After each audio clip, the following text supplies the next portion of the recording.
Assalamualaikum. Ini yang untuk kelas A, untuk yang biostat nggih. Nggih, Bu, betul. Oke. Ini untuk Sorry juga. kelas A itu untuk yang belum yang materi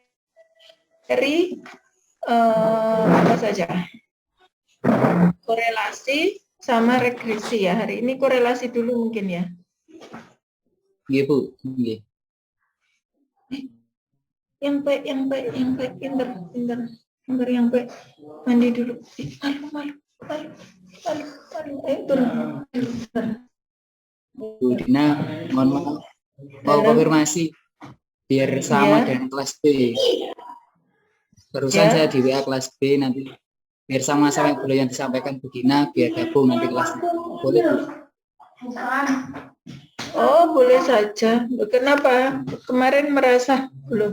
Oh, ini karena sama ininya apa namanya?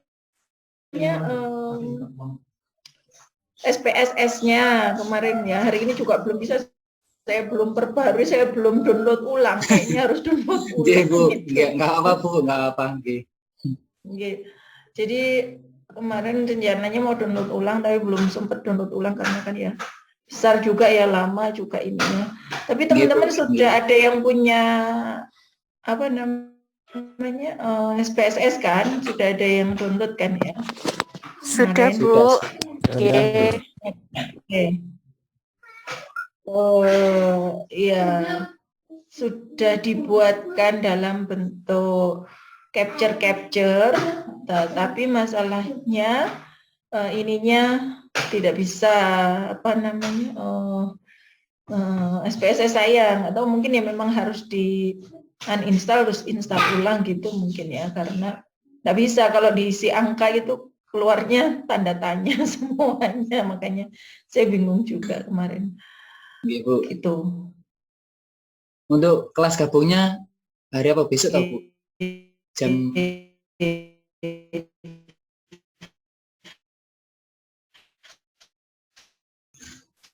Monggo, tapi kalau mau gabung lagi kan tidak diperkenankan. Halo? Halo, Bu. Dari program studi tidak diperbolehkan kelas gabung antara A sama B. Jadi tetap belajar diajar sendiri-sendiri. Ya, insya Allah sama yang diajarkan. Ya mungkin beda 1-2 kata, tapi secara makna mungkin tidak beda. Apa beda dari yang pengalaman tentang ANOVA itu, apa ada yang beda persepsi antara kelas A dan B? Sama kok, Bu. Atau dari beberapa sama. Sama. Ya, jadi seperti itu.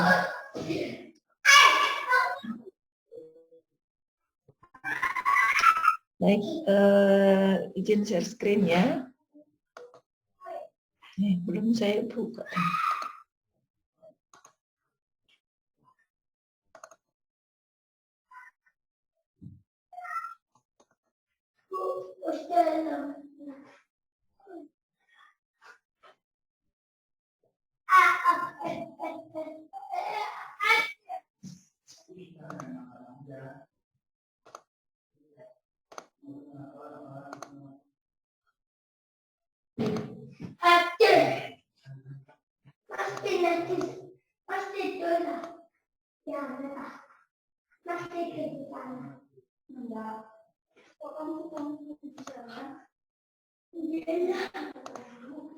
Baik, kita mulai.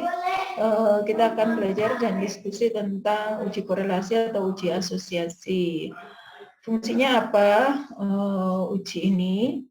Kalau beberapa pekan waktu lalu kita bicara tentang uji beda.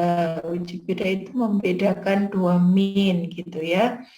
Nah, ini sangat terkait dengan hipotesis atau desain yang kita ini kan ya, desain yang kita pilih ya. Jadi kalau misalnya kita pilih desain eksperimental, biasanya kita pakai uji beda. Tapi kalau kita gunakan desain yang observasional, ya pada umumnya kita gunakan ujinya uji korelasi ya, baik yang bivariat maupun yang multivariat ya.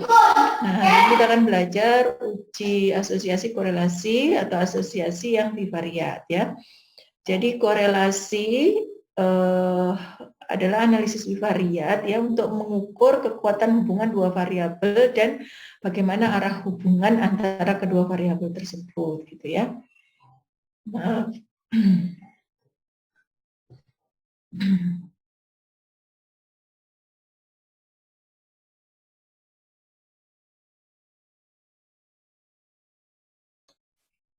baik. Nah, dari segi kekuatan hubungan nilai koefisien korelasi yang biasanya diberi lambang R, itu ada variasi nilainya, yaitu mulai dari 1 sampai dengan min 1 ya. Jadi ada plus 1 sampai dengan plus 1 dan min 1, artinya itu adalah plus 1 itu adalah hubungan searah yang kuat, dan min 1 itu adalah hubungan berlawanan arah yang kuat juga. Bentar ya, dari kemarin ini.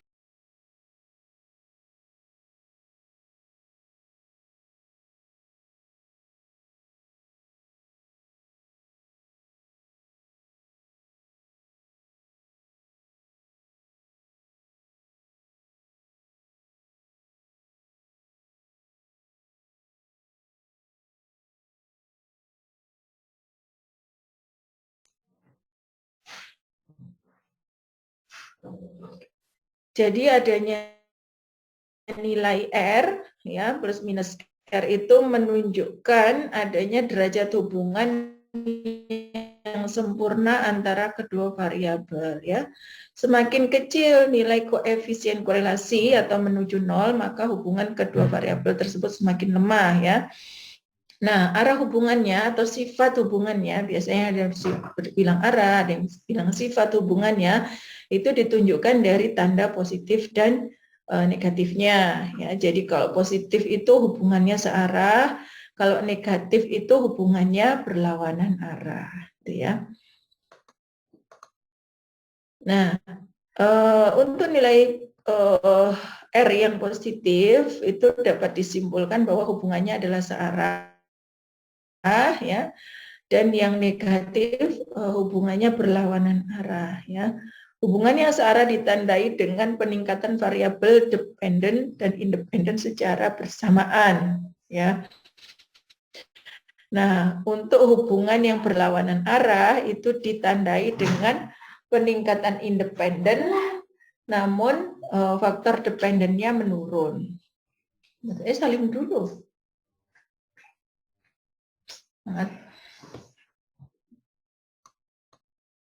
Nah, ini contoh-contoh uji korelasi, ada parametrik, ada non-parametrik. Nah, seperti yang ada di perintahkan atau dikatakan di RPS, kita yang akan kita pelajari adalah percent product moment, terus kemudian Spearman Rho, ya, dan yang terakhir adalah chi-square, ya. Itu yang kita akan pelajari hari ini. Untuk yang lainnya bisa diketahui, bisa dieksplorasi sendiri. Semuanya sama. Jadi kalau misalnya ada data interval atau rasio, kalau mau menguji asosiasi atau korelasinya, yuk pakainya persen atau korelasi parsial atau korelasi ganda. Ya. Kalau misalnya datanya ordinal, pakainya Spearman, Kendall, Gamma atau Somers. Ya. Terus kemudian kalau data parameter non-parnya itu adalah nominal, ya bisa pakai lambda, bisa pakai kappa, bisa pakai uji koefisien kontingensi, atau uji koefisien pi atau chi-square. Nah, biasanya yang umum digunakan itu adalah chi-square ya. Yang banyak difahami ya, karena chi-square itu fungsinya juga lebih luas seperti itu.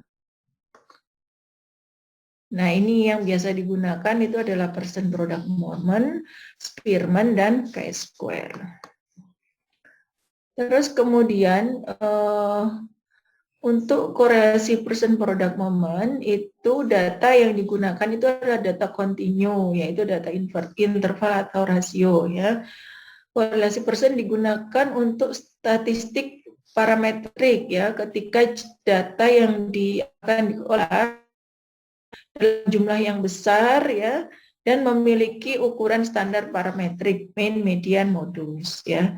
Karena dia adalah ukuran interval dan rasio, maka dia bisa diolah dalam bentuk data parametrik ya. Nah, korelasi Pearson menghitung korelasi dengan menggunakan berbagai variasi data. Selanjutnya, sampel yang digunakan dalam korelasi Pearson itu adalah sampel acak dan harus bersifat homogen, normal, dan bersifat linier. Ya. Ada uji asumsi sebelum melakukan uji korelasi Pearson gitu ya. Ada asumsi homogenitas, ada asumsi normalitas, dan ada asumsi linearitas. Biasanya yang umum homogen dan normalitasnya. Linearitas boleh dilakukan ya.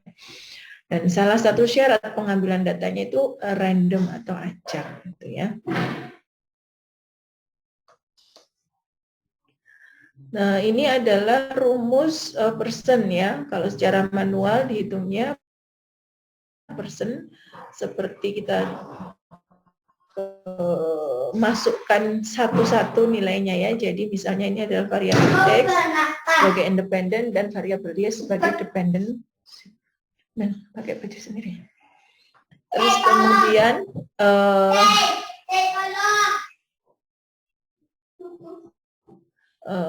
nanti akan dimasukkan ke dalam rumus ini ya. Jadi R nanti yang didapatkan seperti tadi, kalau misalnya R-nya plus 1 menunjukkan arah yang sempurna, kalau min 1 menunjukkan hubungan negatif atau berlawanan yang sempurna ya. R itu nggak punya satuan ya, jadi nilai R saja seperti itu ya. Terus kemudian pengujian lanjutnya atau nilai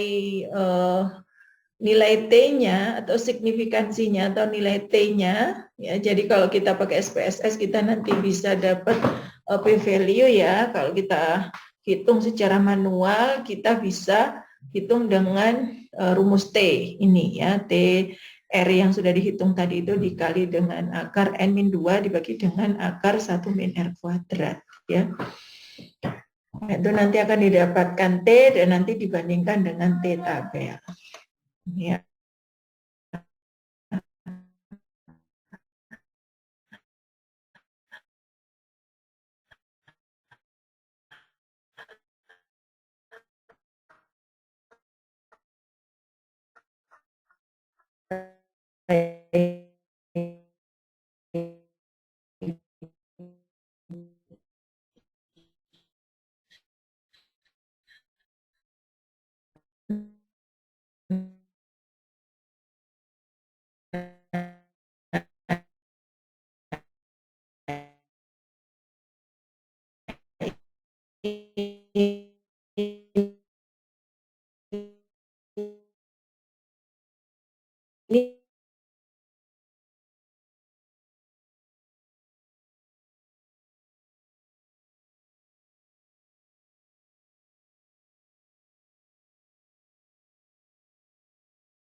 Ini pakai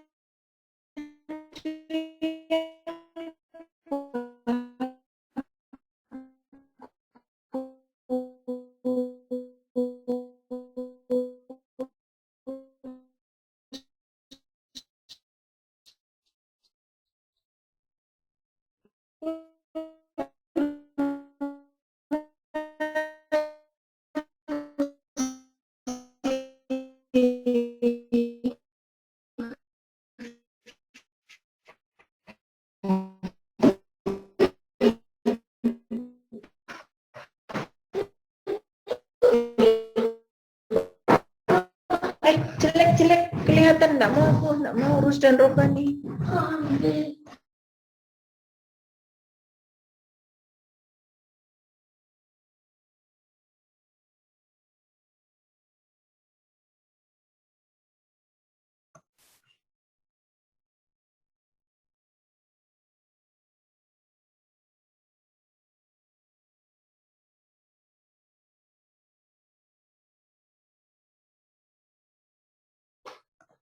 Saya izin off cam ya, bagus sinyalnya.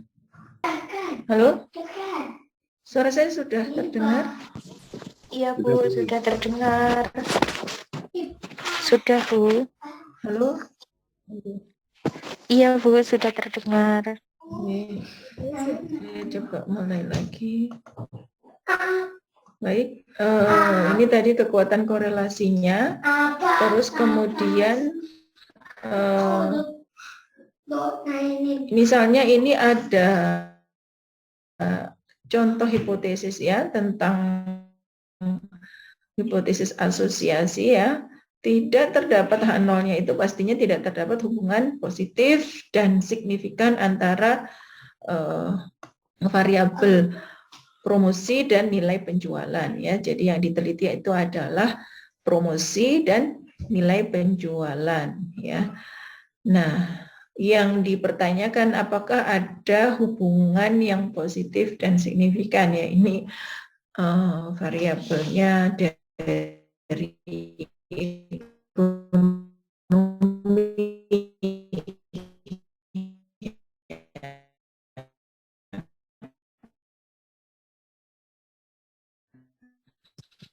Terus kemudian H0 tidak terdapat, berarti bukan ini yang ada ini. Sudah matanya sakit. Sudah cukup. Aduh, anak yang sakit mata loh, Masya Allah. Sisiran. Baik, ini adalah datanya. Nah, data ini X dan Y, nilai penjualannya itu adalah Y, nilai promosinya X. Jadi X-nya ini bagaimana dia biaya promosinya, terus kemudian Y-nya ini jumlah penjualannya ya. Yang dipertanyakan tadi adalah apakah ada hubungan yang signifikan positif dan signifikan antara X dan Y ya. Jadi dibuat tabel untuk pengolahan data sebelum dimasukkan ke rumus ya. Jadi yang pertama itu adalah X dikalikan Y, terus kemudian Y kuadrat, terus kemudian X kuadrat, Y kuadrat, dan semuanya dijumlahkan ya. Ini contoh datanya sedikit ya. Nah, ini setelah dimasukkan rumus semuanya N-nya ada 8 ya, jumlah datanya ada 8, terus kemudian X kali Y, terus ada ini jumlahnya ya, ini terus kemudian jumlahnya X kali jumlahnya Y dan sebagainya dimasukkan seperti ini ya, dan dihasilkan R atau nilai korelasi X, Y itu adalah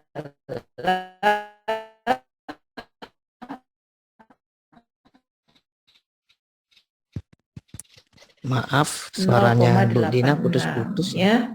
Nah, kita cari, mungkin karena sinyalnya ya saya. Ini padahal wifi rumah ini sudah pakai data ya, wifi rumah soalnya mati juga. Oke Bu, sudah terang, sudah jelas. Sudah ya.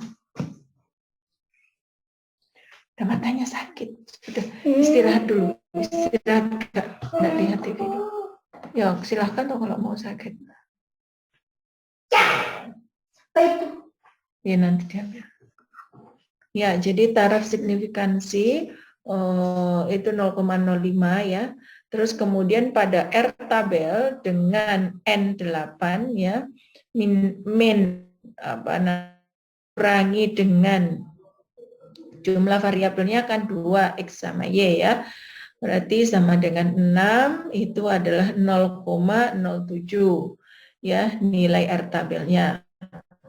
Nah, tadi R hitungnya 0,86 ya, bandingkan nilai R hitung dan R tabel. Bila R tabel kurang dari sama dengan R hitung, berarti terdapat hubungan, gitu ya. R tabelnya berapa? 0,07 kurang dari 0,8. Kesimpulannya, terdapat hubungan yang positif dan signifikan antara biaya promosi dan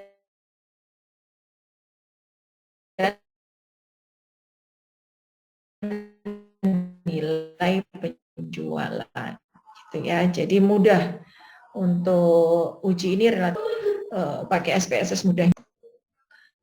Sudah ya, itu untuk persen. Dari sini ada yang ditanyakan, saya rasa sudah jelas ya. Jadi kalau untuk uji beda, kita membedakan 2 min. Kalau ini kita mau menghubungkan, gitu ya. Kita menghubungkan 2 min pada persen ya, pada uji persen product moment kita menghubungkan 2 min ya. Yang dua-duanya itu kita menghubungkan 2 variabel, bukan menghubungkan 2 min. Kita menghubungkan 2 variabel ya.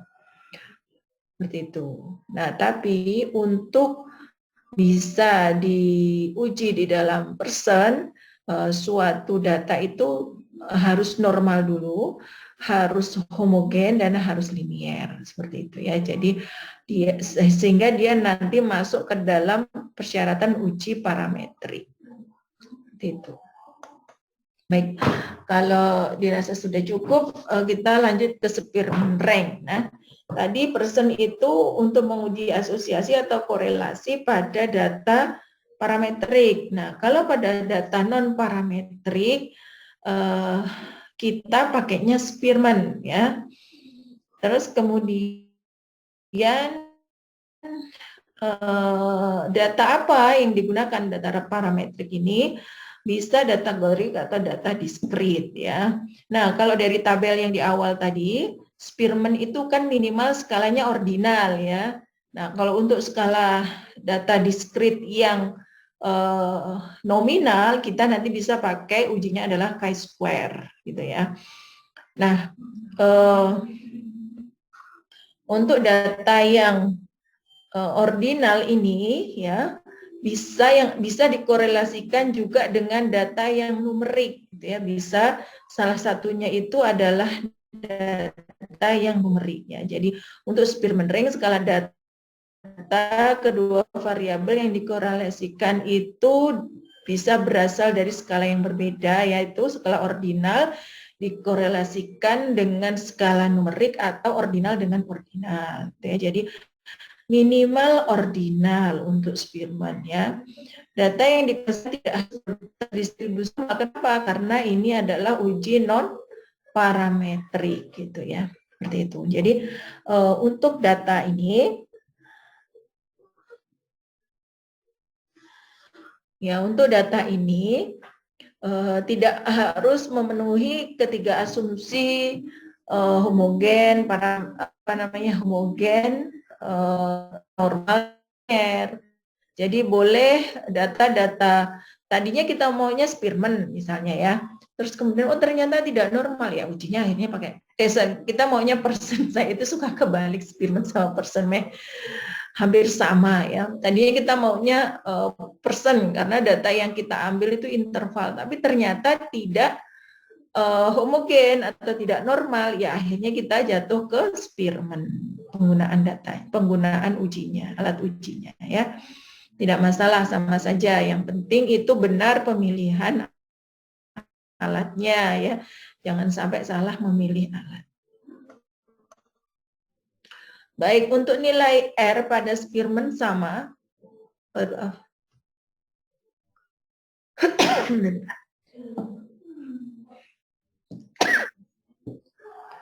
jadi tanda R pada hubungan positif itu merupakan hubungan yang sama-sama naiknya atau sama-sama turunnya ya. Sedangkan tanda negatif ya itu merupakan berkebalikan ya, sama. Nih, korelasi positif mengindikasikan kenaikan atau penurunan satu variabel berasosiasi dengan kenaikan atau penurunan variabel yang lain, gitu ya. Korelasi negatif mengindikasikan kenaikan ya suatu variabel berasosiasi dengan penurunan atau kenaikan variabel yang lain. Jadi berkebalikan, sama seperti tadi ya. Ukuran korelasi merupakan ukuran deskriptif statistik yang menggambarkan derajat hubungan antara dua variabel atau lebih ya. Jadi nanti ada koefisien korelasinya atau ukuran korelasi. Kalau yang di Pearson atau Spearman itu nilainya R ya. Kalau di multivariat itu juga ada nilai R-nya. Nah, ini adalah uji Spearman ya.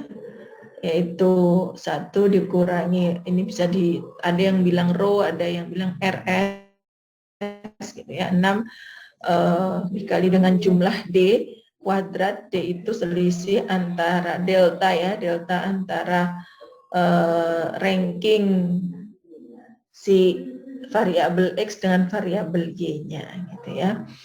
Variabel independen dengan variabel dependennya dibagi dengan N dikali dengan N kuadrat min 1. Nah, langkah-langkahnya adalah sebagai berikut ya, dibuat peringkat dulu dari variabel X, dari mulai nilai yang paling rendah ya sampai nilai ke yang N itu dibuat dalam tabel ya. Demikian juga untuk Y dibuat dalam tabel, diperingkatkan mulai dari yang terendah sampai dengan yang tertinggi. Terus kemudian keduanya dihitung selisihnya atau deltanya atau D1-nya berapa, D2-nya berapa, D3-nya berapa sampai D yang ke N seluruhnya. Terus kemudian dikuadratkan masing-masing D-nya, baru kemudian bisa dihitung nilai, bukan pi ya, ini rho bacanya ya. Nilai rho, makanya kadang dibilangnya Spearman rho ya. Rumusnya ini tadi. Nah, ini adalah kriteria untuk membuat kesimpulannya bahwa rho hitung dan rho tabelnya itu dapat dilihat ya. Jadi kalau rho hitungnya lebih besar, maka H0 diterima, H0 ditolak atau HA diterima. Kalau rho hitungnya kurang dari tabel, maka H0-nya diterima atau HA-nya ditolak gitu ya. Ini ukuran korelasinya sama ya, ada lemah, ada 5 kategori ya. Tapi ukurannya ini yang berbeda ya. Nah, mau pakai mana? Nggak apa-apa pakai mana saja, tapi biasanya ukurannya ada 5 kriteria ini nanti dipilih sesuai dengan buku referensi yang digunakan. Sama saja semuanya ya. Sama, nilainya sama. Terus kemudian ini ada korelasinya, tadi sudah dijelaskan ya. Nah, ini contohnya bila sebuah penelitian dilakukan untuk mengetahui korelasi antara SGOT ya. Ini dalam jumlah dalam satuan numerik ya, dengan HDL dengan satuan numerik juga pada 7 sampel. Nah, ini bagaimana hubungannya? Ini alfanya 0,01. Wah, ini berani ya penelitian ini ya. Datanya sedikit, alfanya 0,01, pasti hasilnya tidak normal.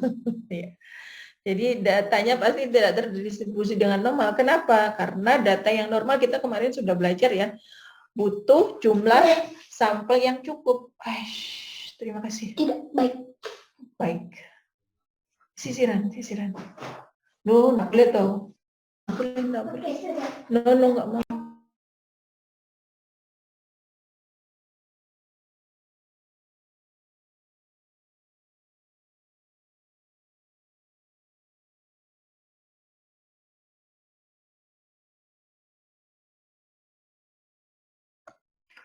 Baik ya, jadi untuk mendapatkan data yang normal, kita membutuhkan jumlah data yang cukup ya. Untuk uji parametrik kemarin kita boleh ya pakai data 11, 10 gitu ya, itu boleh. Biasanya kejadiannya kayak gini ya, pasti ada tidak normalnya ya data itu. Ada kemungkinan besar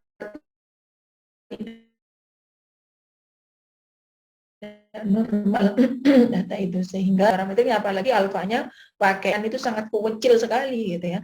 Ketika tingkat kesalahannya sangat kecil, maka area untuk menolak H0 itu kan lebih sempit lagi gitu ya. Nah, itu juga yang menyebabkan kemungkinan data ini nanti kalau diuji parameter itu signifikan gitu ya.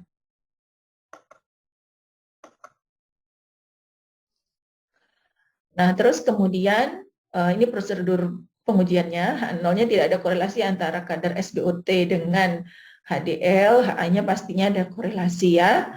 Terus kemudian ini adalah hipotesis statistiknya, dan row tabelnya dengan N7 dan alfa 0,01 adalah 0,85 ya. Terus kemudian tinggal dihitung row-nya ya. Dibuat tabel dulu ya, diperingkatkan mulai dari yang kecil sampai dengan besar untuk kadar SGOT-nya, untuk kadar SGPT-nya, HDL-nya juga seperti itu. Terus kemudian dari peringkat ini dikurangkan ya. Ini diperingkatkan, ini nomor ya, nomor sampel 1, 2, 3, 4, 5, 6, 7, ini kan nomor 1, paling kecil, nomor 2, nomor 3, nomor 4, nomor 5, nomor 6, nomor 7 ya. Sedangkan ini yang nomor 1 ini pasien yang sama ya. Dengan orang yang sama ya. Terus kemudian ini nomor 1 ya, paling kecil, nomor 2, nomor 3, nomor 4, ya nomor 5 ada di sini, nomor 6, nomor 7 ya. Terus kemudian diselisihkan, nilai rankingnya ini diselisihkan, didapatkan ini ya. Seperti itu ya, di ranking dulu. Terus kemudian diselisihkan ya. Baik. Nah, terus kemudian tinggal dimasukkan ke dalam sini. Jadi ini D kuadratnya berapa, jumlah D kuadratnya dimasukkan, dibagi dengan ini tadi, N kali N kuadrat min 1, didapatkan 0,96 ya. 0,96 itu lebih besar dibanding dengan row tabel ya.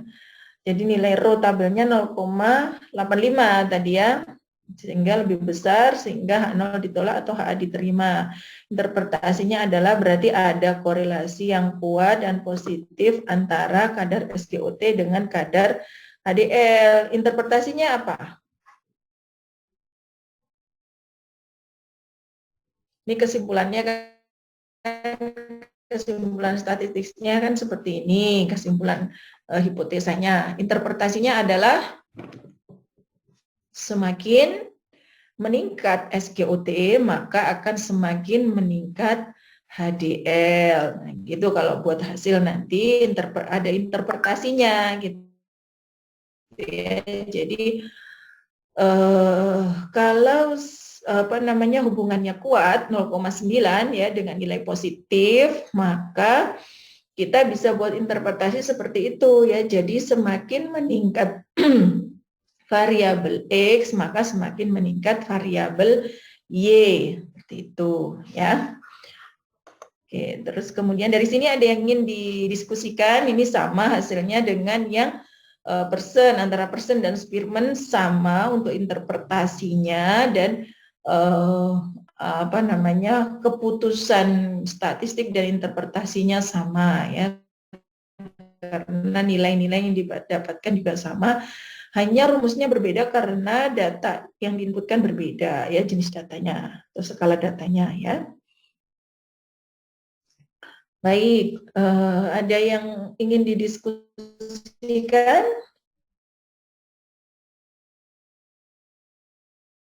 Oke, kalau tidak ada kita lanjut ke chi-square. Ya. Uji ini ada yang mengatakan chi-square atau chi kuadrat gitu ya, atau chi kuadrat atau chi-square ya. Jadi chi itu ada lambangnya, terus kemudian square itu kuadratkan lambang tersebut, itu namanya adalah chi-square ya. Nah, umumnya dikenal dengan pengujian terhadap keterkaitan antara dua buah variabel ya. Tapi sebenarnya chi-square itu selain untuk menghitung hubungan, chi-square itu juga bisa digunakan untuk menghitung beda ya, beda dua proporsi itu juga bisa digunakan pakai chi-square gitu ya. Kemarin kita uji beda Kruskal-Wallis, yaitu uji beda lebih dari tiga proporsi lebih ya. Kruskal-Wallis itu kalau untuk uji beda lebih dari 2 proporsi pakainya Mann-Whitney mungkin kemarin ya. Mungkin yang ngajar siapa? Sebelumnya ya ada yang Mann-Whitney ya untuk 2 proporsi itu ya. Ya apa enggak? Uji beda 2 proporsi. Sudah ya. Mann-Whitney itu biasanya menjadi uji alternatifnya T dependent ya. T independent apa T dependent? Saya tanya. Lupa. Halo, saya kedengeran enggak? Nggih, Bu. Independen, Bu. Oke, T independen ya.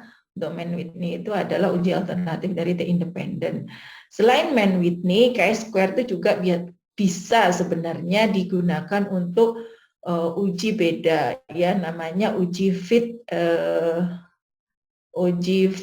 and proper ya. Jadi ya uji fit test gitu ya. Nah, itu bisa digunakan untuk mendapatkan hasil uji beda antara 2 proporsi ya, tapi tidak umum memang digunakan nih. Chi-square itu umumnya memang digunakan untuk uji hubungan ya. Ini dari segi keumuman saja ya. Terus kemudian dia juga bisa digunakan untuk menguji homogenitas ya. Homogenitas itu juga bisa digunakan ya. Jadi memang chi-square ini fleksibel ininya ya. Suatu alat yang fleksibel bisa digunakan untuk beberapa tujuan tergantung dengan hipotesa yang dibuat gitu ya, tergantung dengan hipotesa yang dibuat, tapi tetap rumusnya sama seperti itu ya. Nah, secara umum chi-square digunakan untuk uji hubungan 2 variabel dari hasil perhitungan atau kondata atau data yang sudah tertabulasi ya, sehingga dasar pengujian yang digunakan adalah selisih nilai proporsi antara nilai observasi dan nilai harapan atau observed dan expected ya. Jadi nanti kita kenal nilai observasi dan nilai expected ya, atau nilai harapan ya.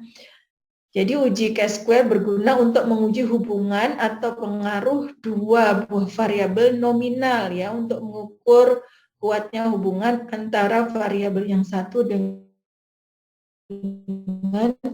variabel yang lainnya. Baik, terus kemudian frekuensi responden atau sampel yang digunakan sebaiknya cukup besar ya. Ada sumber yang mengatakan minimal 30, ada sumber yang mengatakan minimal 40 ya, atau 20 sampai 40 juga ada yang menyatakan seperti itu, tapi tidak boleh kurang dari itu ya. Kenapa? Karena ini adalah alat uji parametrik gitu ya. Jadi kalau alat uji non parametrik gitu ya. Jadi kalau alat uji non parametrik itu alatnya itu pisaunya ini ya bentuknya bukan ibarat penyaring. Nah, ibarat penyaring itu penyaringnya gede-gede gitu ya. Maka kita harus buat populasi yang banyak supaya kita dapat data yang tepat gitu ya. Jadi seperti itu. Jadi saringannya gede-gede, bukan saringan yang yang selektif gitu ya, si uji non parametrik ini ya. Nah, ada beberapa syarat yang harus dipenuhi dalam chi-square, yaitu yang pertama, count L-nya nanti kita belajar sel itu sebelah mana ya. Jadi account selnya itu frekuensi kenyataannya atau observe-nya itu tidak boleh ada yang 0 gitu ya. Terus kemudian untuk tabel kontingensi atau tabel 2x2, jadi untuk chi-square ini biasanya ada tabel 2x2, ada 2x3. Maka kalau tabel 2x2 itu ada mempersyaratkan frekuensi expected-nya atau frekuensi harapannya itu tidak boleh ada yang kurang dari 5. Nah, apabila tabel lebih dari 2x2, misalnya 2x3, maka frekuensi expected-nya itu tidak boleh kurang dari 5, lebih dari 20% sel. Itu ya. Jadi kalau misalnya tabel 2x6, 2x3, selnya kan ada 6. Ya kan? Kalau selnya ada 6 itu karena tidak boleh lebih dari 20%, maka setidaknya tidak boleh lebih dari 2 sel yang memiliki nilai kurang dari 5 untuk nilai expected-nya itu ya. Itu yang ini panduan di dalam interpretasi ya, interpretasi nanti. Oke, ya jadi kalau jenisnya itu ada pakai koreksi Yates. Kalau misalnya kita pakai tabelnya 2x2 ya, maka rumusnya yang digunakan koreksi Yates. Terus kemudian apabila tabel kontingensi 2x2 tapi tidak memenuhi syarat seperti yang di atas itu tadi, maka ujinya menggunakan uji Fisher-Exact test ya.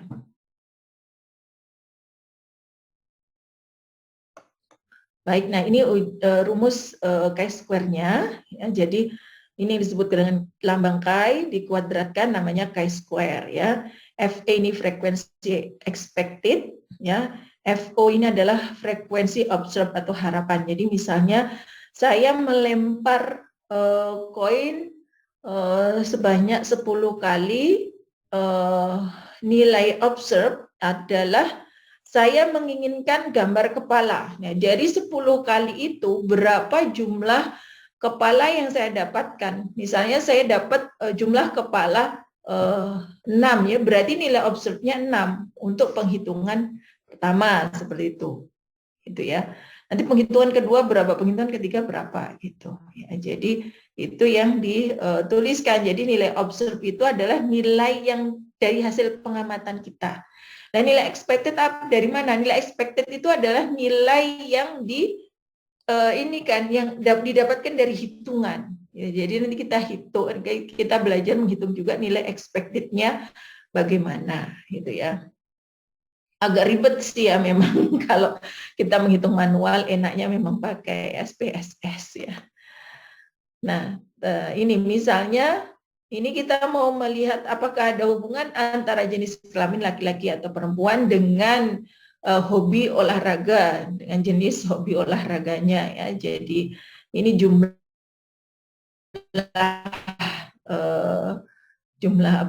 respondennya banyak ya, respondennya jumlahnya ya. Jadi ada laki-laki yang suka olahraga 27 orang, perempuan suka olahraga 13 orang dan seterusnya ya. Terus kemudian langkah pengujiannya seperti ini, dibuat hipotesanya dulu ya. Jadi HA-nya itu terdapat hubungan signifikan antara jenis kelamin dan hobi ya. Nah, terus kemudian dibuat tabelnya. Ini tabel 2x3 ya. 2x4 ada 2 baris ya. Terus kemudian ada 4 kolom ya. Itu. Nah, cara untuk menghitung frekuensi expected ini adalah total baris dikali dengan total kolom dibagi dengan total keseluruhan, gitu ya. Dari mana itu? Ini ya, misalnya sel 1 ya. Total barisnya berapa? 120 ya. Total kolomnya 40 ya kan. Dibagi dengan keseluruhannya. Tadi ketutupan. Susulannya adalah 200 ya, seperti ini. Terus kemudian sel 2, total barisnya berapa? 120, total kolomnya berapa? 50 ya. Nanti didapatkan seperti ini ya. Jadi hasilnya expected-nya ini adalah frekuensi observed, ini adalah frekuensi expected ya. Jadi expected-nya didapatkan dari rumus yang barusan ya, dari total observe ini dikali dengan total observe yang di sini, yang di sel 1 dengan kolom 1 dibagi dengan total ini ya semuanya. Dan ini jumlahnya harus sama. Kalau nggak sama berarti salah. Penjumlahan ke bawahnya ini loh. Ini harus sama karena ini total akhirnya tetap harus sama.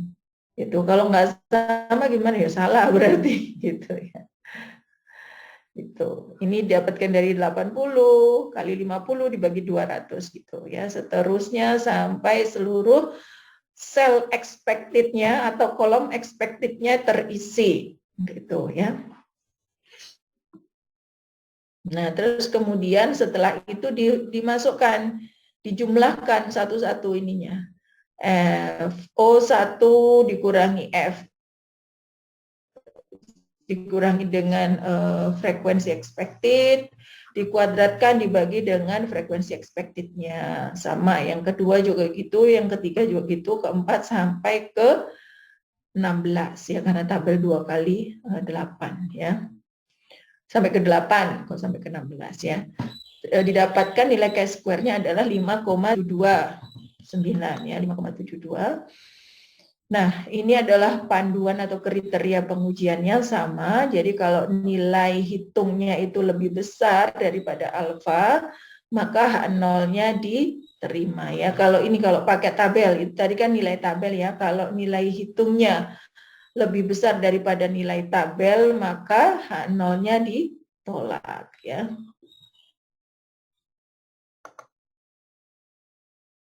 Ya, jadi untuk menentukan nilai tabelnya, kita pakai signifikansinya. Panduan signifikansinya itu adalah 0,05. Terus kemudian DF-nya, cara menghitung DF-nya untuk chi-square berbeda ya. Jadi masing-masing uji untuk menghitung nilai DF-nya atau derajat kebebasan, ada yang bilang DF, degree of freedom, yang nulis macam-macam. Ada yang bilang DK, derajat kebebasan gitu ya. Itu yang biasa digunakan, DK sama DF itu ya, biasanya DF ya. Itu adalah baris min 1 dikali dengan kolom min 1 ya, 2 min 1, 1, 3 min 1, 3 sama dengan 3 DF-nya. Nah, pada tabel chi-square dengan nilai alfa 0,05 dan DF3, X tabelnya itu adalah 7,815 ya. Terus kemudian dibandingkan 7,815 itu lebih besar dibandingkan dengan nilai chi-square hitungnya. Nah, disimpulkan apa? Berarti H0-nya diterima ya, hanya ditolak. Tidak terdapat hubungan yang signifikan antara jenis kelamin dan hobi, gitu ya. Seperti itu. Oke, dari sini ada yang ingin didiskusikan? Nah, setelah ini kita lihat untuk SPSS-nya. Saya mau evaluasi sebentar. Untuk uji asosiasi untuk ukuran data parametrik, apa yang digunakan? Ada yang masih ingat? Pearson, Bu. Pearson. Ada lagi?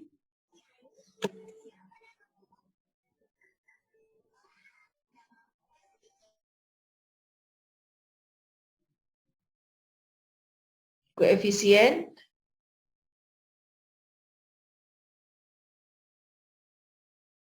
Nanti dilihat lagi ya, ini memang baru pertama ya. Oke.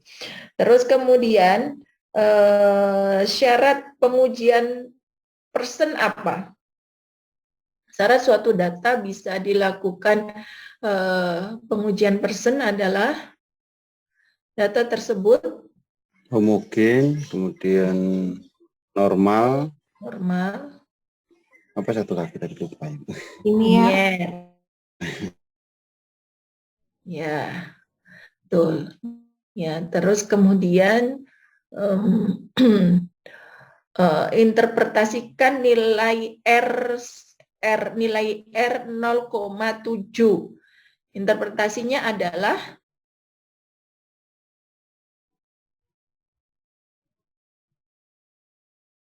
bisa variabelnya bisa independen, dependen gitu aja nggak apa-apa.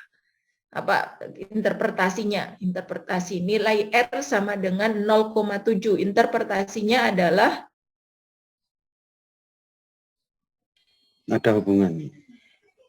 iya, ada hubungan. Interpretasinya ada hubungan yang bagaimana sifat hubungannya? Signifikan. Kuat, lemah, sangat lemah, atau sedang 0,7. 0,7 itu hubungan. kuat. Masuk kuat. Kuat, ya. Termasuk kuat. Arah hubungannya Positif. positif. Artinya adalah saling mendukung. semakin meningkat, ya betul. Semakin meningkat variabel independen, maka semakin meningkat variabel dependen, gitu ya. Yeah. Seperti itu. Ya, jadi ketika membuat kesimpulan dan interpretasi sebaiknya yang lengkap seperti itu, ya. Baik, terima kasih Pak Tiono. Terus kemudian untuk chi-square, oke. Untuk nilai ini agak ini memang jarang yang menghafal ya, tetapi nanti yang menghafal itu apa namanya benar-benar memperhatikan ya. Untuk tabel 2x2 syarat yang diterima untuk pengujian chi-square itu bagaimana apa namanya kondisi datanya atau bagaimana syarat diterimanya uji chi-square pada tabel kontingensi. Nah, itu. Syaratnya tidak ada nilai apa? 0. Tidak ada nilai 0. Apanya yang tidak ada nilai 0, Pak? Dalam kolomnya itu. Apa tadi? Tidak ada nilai expect, tidak ada nilai observe, ya, tidak ada nilai dalam sel, ya, observe itu yang memiliki nilai 0, gitu ya. Seperti itu. Tuh. Kalau biasanya tabelnya yang dibuat 2x2 boleh nggak, 2x3 boleh, 2x4 juga boleh ya. Nanti kalau ada nilai expected-nya kurang dari 5%, kurang 20%. dari 5, bukan yang kurang dari 5 dulu, itu dia harus dijadikan 1 sehingga ya kalau 2x3 tabel 2x3 maksudnya. Kalau misalnya, oh ternyata nilai observasinya ada yang kurang dari 5, 1 sel misalnya. Terus gimana pemecahannya? Ya dijadikan 1 dengan kriteria yang paling dekat dengan kriteria tersebut, yang nilainya 0 itu. Itu cara solusinya gitu ya. Untuk tabel 2x3 yang tidak memenuhi persyaratan itu tadi ya. Baik. Saya lanjutkan saja ya. Ini sudah. Terima kasih Pak Setiono ya, membantu teman-teman ya. Baik, ini untuk praktikumnya. Nah ini tadi katanya saya memang harus memperbarui SPSS-nya ya, tapi saya rasa ini sudah jelas kok. Ini saya perbesar aja. Nah, ada lebih jelas?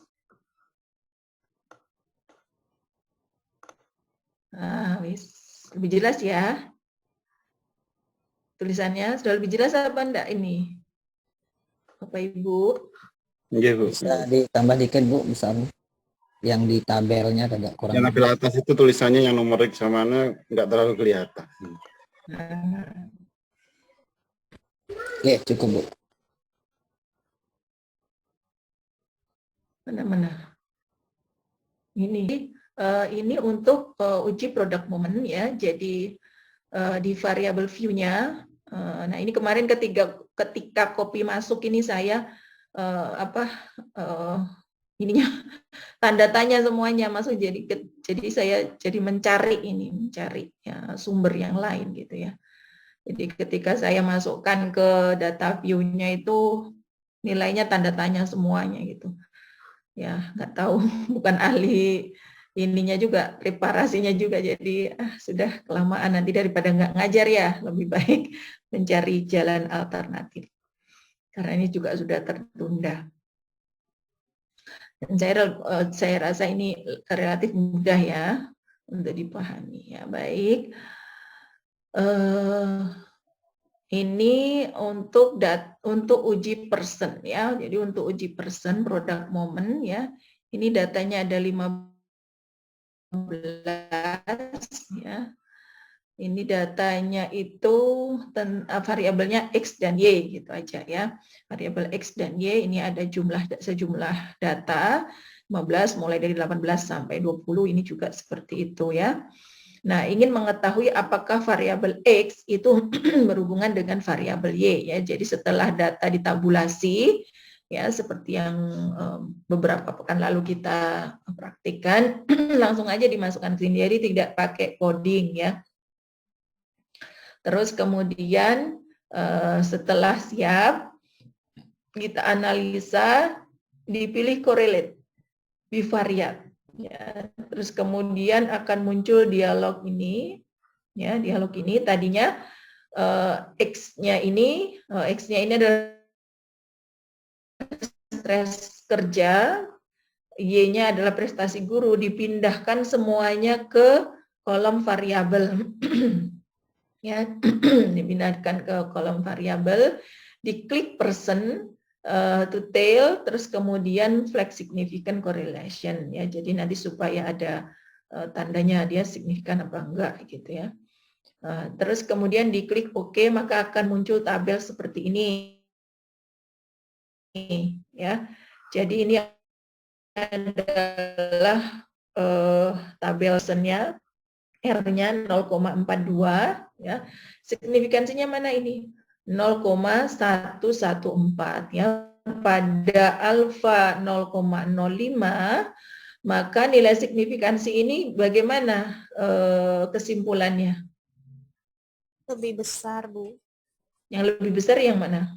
Lebih besar 0,1. Ya.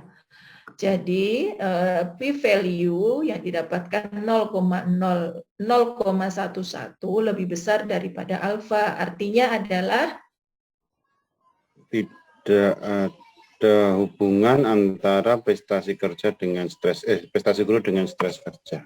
betul ya. Jadi tidak ada hubungan antara prestasi guru dengan stres kerja ya.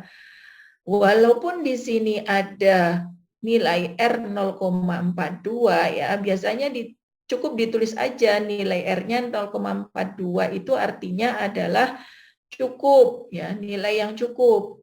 Namun tidak ada hubungan, jadi tidak perlu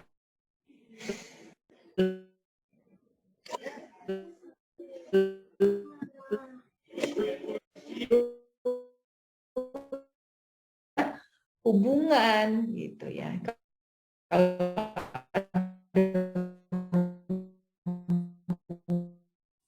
Kalau cara menginterpretasikannya. Terus kemudian untuk Spearman ya.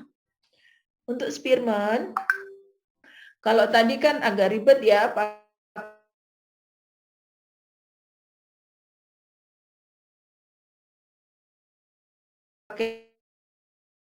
di ranking-ranking segala gitu ya. Nah, kalau ini tingkat saja sama kayak tadi XY-nya itu tadi disesuaikan semuanya ya. Ini alignment, measurement,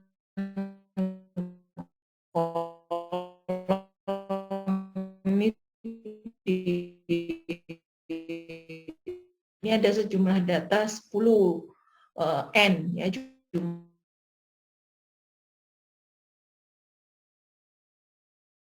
sampelnya ada 10 antara X dan Y, ya.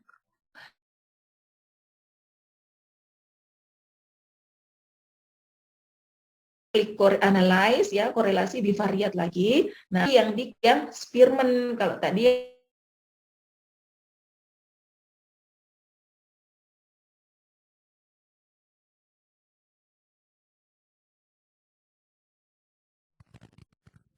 yang persen, ya, bedanya cuma ada di variabelnya dimasukkan ke dalam Spearman, detail dengan flag significant correlation, ya. Diklik semuanya, kemudian di OK. Nah, dapatnya seperti ini, sama sajian tabelnya sama.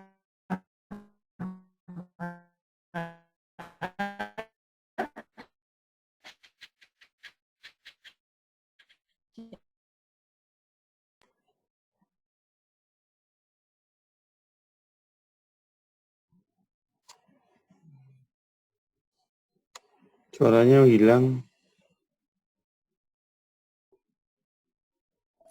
Apa suaranya Budina hilang deh? Suaranya hilang. Iya, saya juga hilang, Pak. Sama berarti. Sinyalnya Budina mungkin, Gi. Iya kayaknya, Pak. Cuaca tidak mendukung ini, Pak Lukman ini. Hujan terus. Kenapa Pak Jarwan? Sabar, tenang. Hujan terus ini Pak Lukman nih. Sama. Musim mantan ini. Hutan bledek. November rain. Oh iya betul. Siapa? Bon and Roses apa Bon Jovi? Saya izin share screen, G. Oke, Bu. Oke.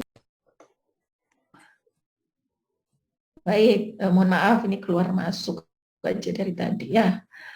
Oke, p-value-nya tadi kurang dari 0,05 sehingga H0-nya ditolak atau H-nya diterima, ya.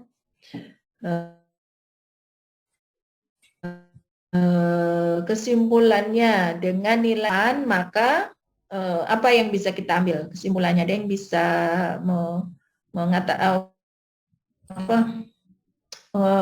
menyebutkan, silakan.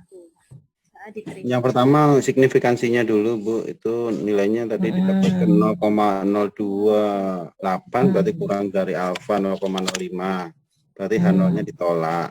Kemudian dari R-nya itu 0,6, dia masuk kategori ada hubungan yang, kalau 0,6 masuk kategori erat hubungannya.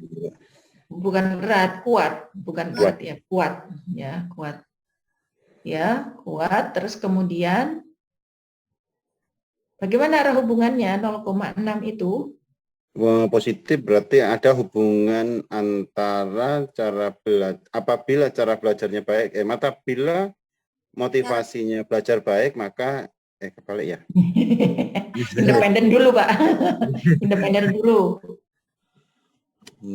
Yang independen. Cara belajar apa motivasi kira-kira yang independen? Motivasi sepertinya. Independen. Cara mempengaruhi lu. Cara belajar. Cara belajar. Sore-sore. Cara belajar mempengaruhi motivasi belajar. Iya, sore-sore sama ya. Gitu ya. Jadi semakin banyak mungkin ya, semakin banyak cara belajarnya atau bervariasi cara belajarnya, maka akan semakin tinggi motivasi belajar siswa gitu atau mahasiswa. Begitu nggak ya? Jadi itu yang bisa diinterpretasikan dari hasil uji korelasi. Ya, alhamdulillah ya banyak yang bisa memahami ya. Baik. Nah, terus kemudian untuk chi-square ya, tinggal satu lagi chi-square. Untuk uji chi-square itu karena dia adalah count data, maka yang dimasukkan itu adalah nilai nilai tabulasinya. Jadi misalnya ini contohnya tabel kontingensi 2x2 ya, 2x2 ini. 2 variabel sama 2 variabel pada baris dan 2 variabel pada kolom, ya. Itu yang disebut dengan tabel kontingensi 2x2, ya. Nah, dibuat dulu seperti ini. Kalau mau 2x3 ya dibuat dulu 2x3 seperti ini, baru nanti dimasukkan ke dalam SPSS gitu, ya. Nah, izin bertanya dulu boleh, Bu? Iya, monggo. Kebetulan tadi kan yang ada angka yang kalau tabelnya itu nilainya kurang dari 5 itu dari gambar yang ini tadi, Bu. Misalnya anak laki-lakinya itu misalnya hanya 4 gitu, terus mungkin tidak ada yang tidak lulus, nanti hasilnya misalnya totalnya itu hanya 4, itu berarti yang masuk nilainya kurang dari 5 itu, Bu, ya maksudnya, Bu? Ini untuk uji chi-square, Pak? Yang tadi kan yang apa namanya, ada yang di dalam kolom tidak ada yang angka absorpsi, nggak boleh ada 0, kemudian ya betul. tidak boleh kurang dari 5. Nah, itu maksudnya yang kurang dari 5 itu dari satu sel ini atau totalnya misalnya? Satu sel ini. Jadi ini yang disebut sel itu. Jadi kolom 1, baris 1, kolom 1 ini sel 1. Kolom 1 baris 2 ini sel 2.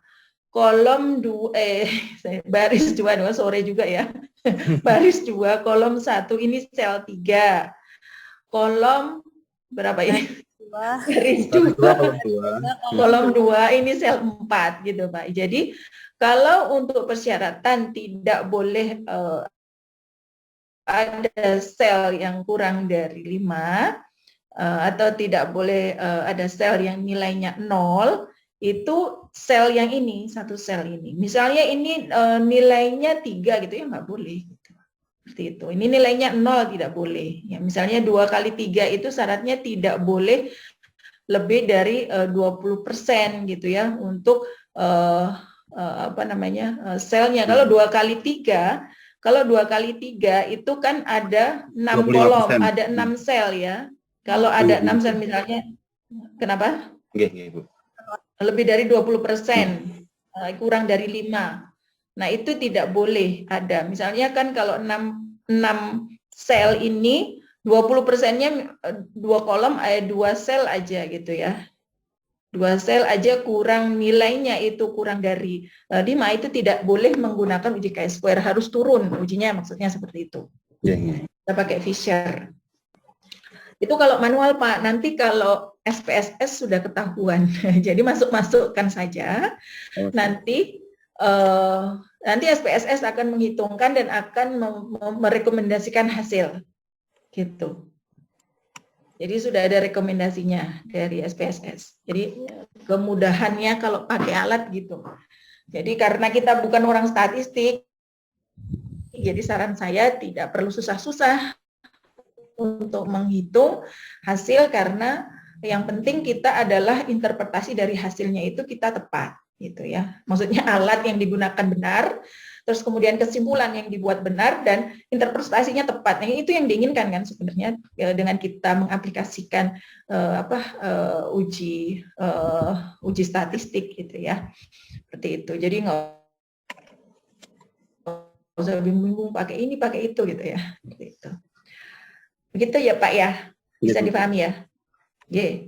Nah ini misalnya ada hubungan, terdapat perbedaan malah ini ya, beda ini malah. Ini uji beda berarti fit and proper ya. Jadi terdapat beda antara kelulusan, tidak apa-apa, sama aja sebenarnya chi-square itu. Kita mau beda, mau hubungan, intinya sama ya. Rumus yang digunakan sama, dimasukkan di SPSS-nya juga sama, yang membedakan itu hipotesanya. Boleh digunakan untuk homogenitas, uji beda, uji korelasi, boleh. Gitu ya. Terus kemudian kelulusan atau kegagalan dalam sebuah kelas matematika ya dengan jenis kelamin ya. Jadi di sini adalah kelulusan ya, tingkat kelulusan atau kategori kelulusan, kalau ini adalah kategori jenis kelaminnya ya. Hipotesanya seperti itu. Terus kemudian dibuat dulu di variable view-nya apa saja yang kita inginkan ya. Ada baris, ada kolom, ada perhitungannya. Ya, baris kolom ini tadi ini barisnya lulus tidak lulus, kolomnya lelaki perempuan gitu ya. Nah, ini dibuat disesuaikan nilainya semuanya. Labelnya ada kelulusan, ada jenis kelamin. Di sini dibuat.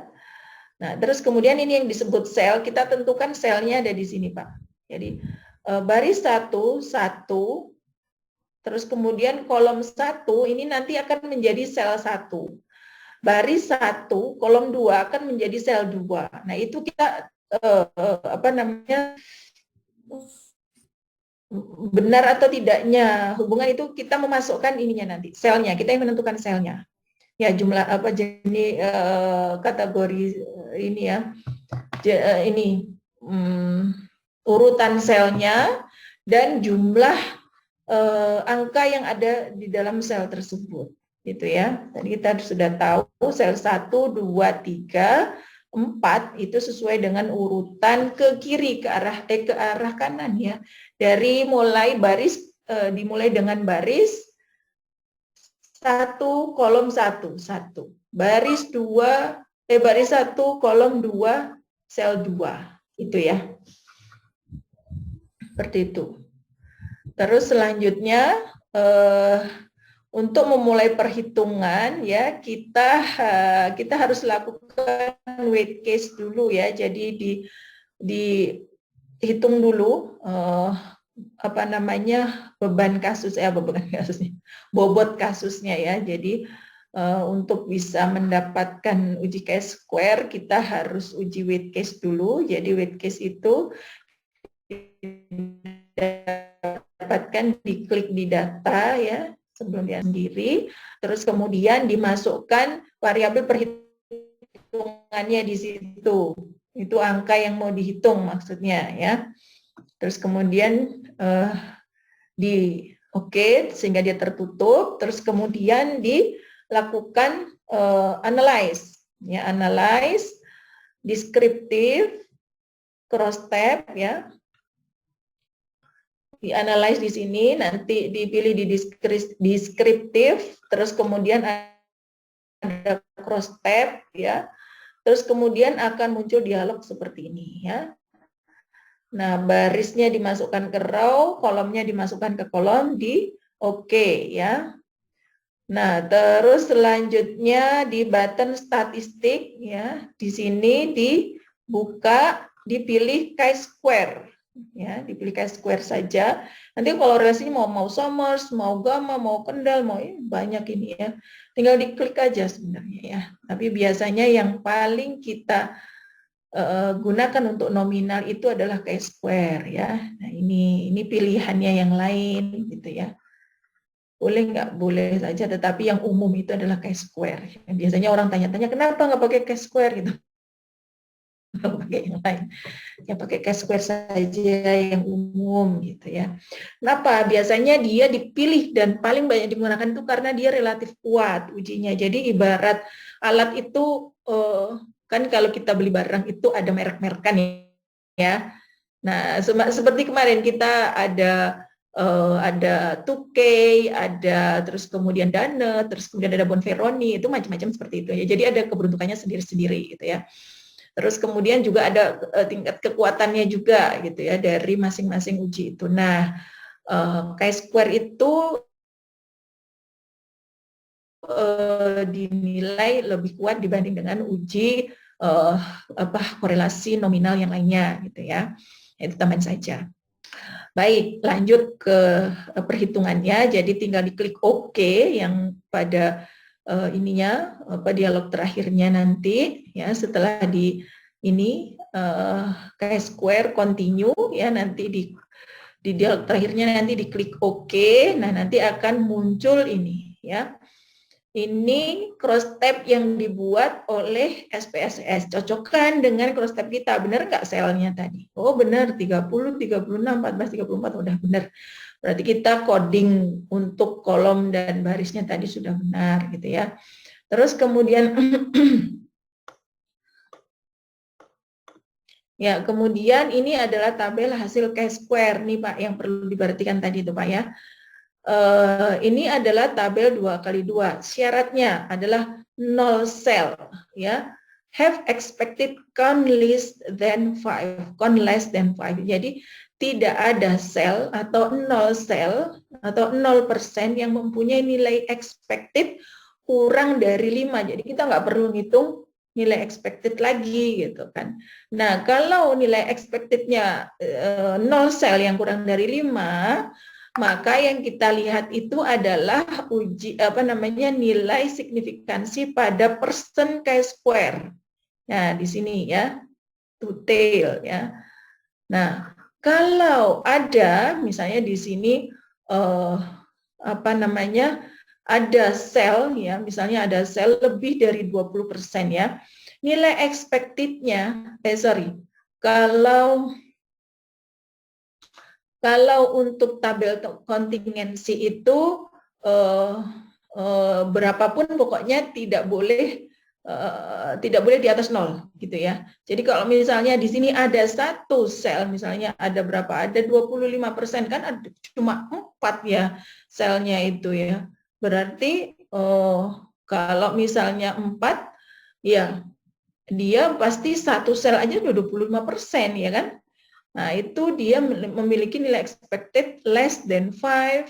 Nah, itu tidak boleh melihat persen chi-square, yang dilihat adalah Viercer exact yang to side atau to tail ini. Gitu ya. Itu hasilnya yang dilihat gitu ya. Jadi itu yang dilihat hanya itu saja gitu ya. Seperti itu ya. Jadi kalau tadi kita harus menghitung dan sebagainya, itu bisa tapi agak ribet. Nah, di sini kita tinggal mendapatkan hasilnya. Oke, begitu. Nah, terus kemudian interpretasinya apa? Dari hasil itu bahwa nilai alfanya, ya nilai alfanya berapa tadi? Itu yang diambil yang chi-square atau yang Fisher ini? Yang chi-square. Yang chi-square. Betul. Yang chi-square ya. Nilainya sebenarnya nggak jauh beda ya, 0,7, 0,8 ya kan? 0,07, 0,08 ya. Seperti itu.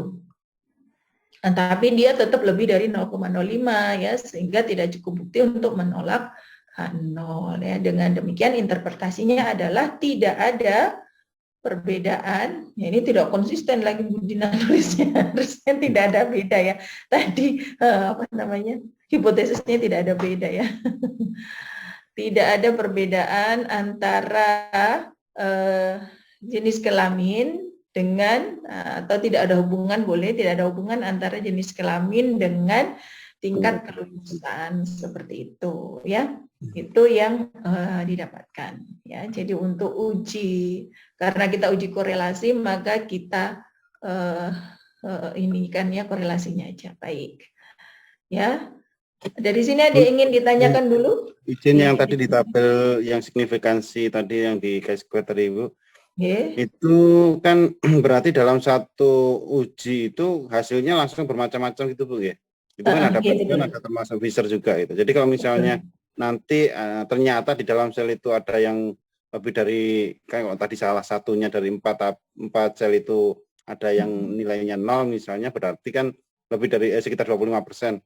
Berarti di situ otomatis ada hasilnya di situ dan kita tinggal membaca yang bukan persen chi-square-nya tadi itu. Berarti kita misalnya ambil Fisher-nya saja gitu misalnya. Gitu Bu ya. Betul. Sekali uji gitu maksudnya. Sekali uji. Iya. Sekali uji. Jadi kita tinggal lihat ininya. Tinggal pilih aja kita. Kalau kondisinya seperti ini, tidak ada sel yang kurang dari maka pakainya ini. Kalau ada langsung kontingensinya 2x2 kan. Nah, itu langsung yang dilihat Fisher-nya seperti itu. Begitu. Begitu. Ada lagi mungkin yang kurang jelas. Kalau untuk yang lainnya biasanya tidak dilihat. Saya juga nggak terlalu banyak bertanya ya kalau lagi belajar itu. Ini apa gitu, nilai apa? Yang penting ini bagi kita. Ya, nilai ini signifikansi yang chi-square sama yang Fisher. Gitu ya. Nah, ini nanti untuk tugas. Untuk tugas, saya uploadkan nanti ini untuk korelasi ya, untuk yang Spearman nanti diuji ini dulu, diuji apa namanya normalitas homogenitas dulu, bisa pakai KS ya, Kolmogorov-Smirnov, atau pakai Levin untuk uji homogenitasnya. Ya nanti kalau misalnya homogen dan apa namanya homogen dan normal pakai persen ya, kalau tidak ya pakai Spearman ya, gitu. Terus ini tabel 2x2 untuk uji chi-square-nya, nanti bisa coba latihan untuk dimasukkan. Ke SPSS saja nggak apa-apa, sudah download semua ya, saya mau download lagi nih, tadi kemarin nggak sempat buat download. Baik, dari sini ada yang ingin didiskusikan lagi mungkin?